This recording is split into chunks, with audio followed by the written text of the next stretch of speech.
Красивый ответ санкциям. Импорт цветов из-за рубежа в последнее время из-за геополитических условий существенно уменьшился или стал слишком дорогим из-за использования новых путей переправки через третьи страны.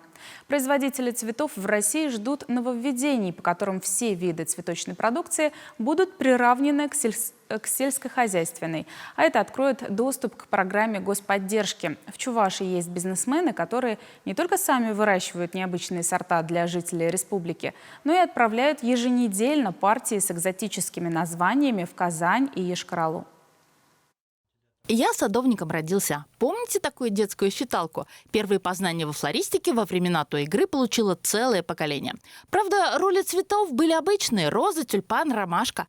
Похоже на ассортимент того, что сейчас российские предприятия выращивают. Это в основном розы, почти 95%, как, например, у наших соседей в Мордовии. Остальное – герберы, хризантемы, и 1% остается на раздел «Другие цветы».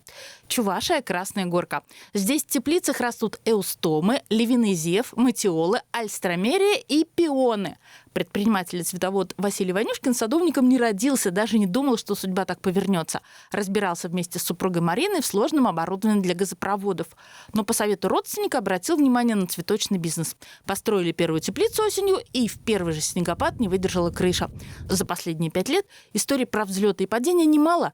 Теперь вот бизнес расцвел, но каждый день нужно возвращаться в теплицу и работать всей семьей. С детьми, которым по 10 лет, и с бабушкой и дедушкой. Это все мы начали после 2014 года в рамках импортозамещения.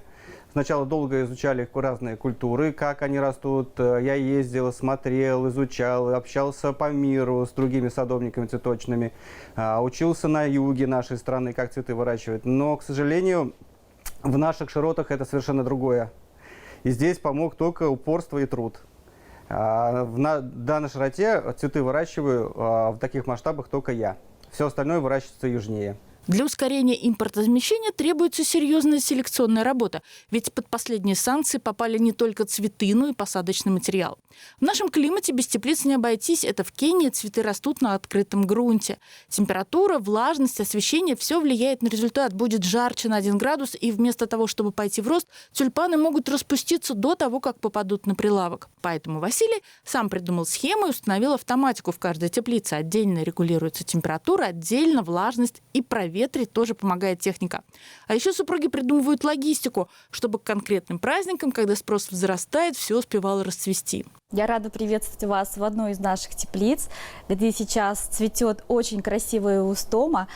Данная теплица у нас является круговоротной, то есть здесь у нас не только эустома, весной здесь у нас бурное цветение тюльпанов.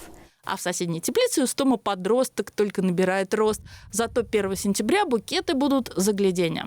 Анна Филиппова, Дмитрий Макаров, Вести, Чувашия.